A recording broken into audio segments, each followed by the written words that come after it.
হালকাও তো তোমার জন্য একটা ডেজার্ট তৈরি এটা কি করছি। তৈরি করছো? একটা ডেজার্ট তৈরি করছি। ডেজার্ট? হ্যাঁ। এটার ওয়াও, ভিতর এটা কি আছে- ডেজার্ট? কি দিয়ে বানাইছো আসো তাই আসো তো জানি না। কাছে নিয়ে দেখাও। এখানে আছে সাগুদানা, আচ্ছা ডালিয়ার কথা বলি, ঠিক আছে? হ্যাঁ এটা এখানে আছে সাগুদানা, আর হচ্ছে তোমার আম, হ্যাঁ আর দুধ, চিনি, আর একটু লবণ।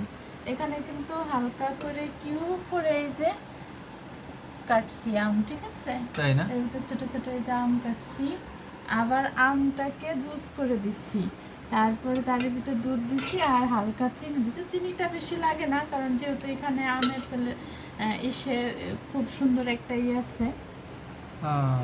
মিষ্টি, আমটা এমনিতেই মিষ্টি, এই জন্য। নাও খাই দেখো এবার আচ্ছা, তুমি দেখি। একটু খাও, আমি ধরি। হ্যাঁ,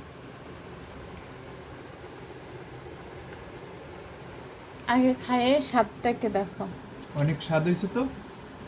না না, সত্যি সত্যি না স্বাদ সত্যি হয়েছে। সত্যি অনেক স্বাদ হয়েছে। তুমি খাই দেখো, আর ঠান্ডা ঠান্ডা। এটা আমি ফ্রিজে রেখে দিছিলাম যাতে মানে ঠান্ডাতে এটা বেশি ভালো লাগে।